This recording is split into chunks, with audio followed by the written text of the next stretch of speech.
వెన్నునకు ఒకపరి విషముగు చన్నిచ్చిన బాలకంత్రి చనినట దివికిల్. విష్ణుమూర్తిని చూచి దగ్గరకొచ్చి కుళ్ళు కుతంత్రాలు కుట్రలతో కంసుని యొక్క ఆజ్ఞాబద్ధురాలి ఆయన్ని చంపడం కోసం విషంతో కూడిన చన్నుబాలిచ్చిన దుర్మార్గురాలు కూడా చావగానే మోక్షానికి పోయింది. అంటే కృష్ణుడు ఎంత కరుణాస్వరూపుడు, ఎంత భాగ్యం దానికిచ్చాడో ఆలోచించండి. ఒకే ఒకసారి విషపు పాలిచ్చినటువంటి ఆవిడే ఆ పాలు ఆయనకి ఇవ్వడం వల్ల మోక్షం పొందింది.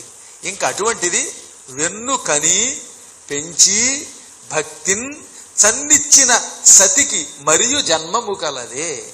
అటువంటప్పుడు విష్ణువుని కని పెంచి భక్తితో ప్రేమతో రోజు ఆయనకు ఆకలి వేసినప్పుడల్లా పాలిచ్చేటటువంటి ఆడవాళ్ళకి పునర్జన్మ ఉంటుందా? వాళ్ళు ఎంత ఉత్తమ స్థాయికి కడతారో ఆలోచించండి. శ్రీ మహావిష్ణువుకి పాలిచ్చే స్త్రీ ఏ గతి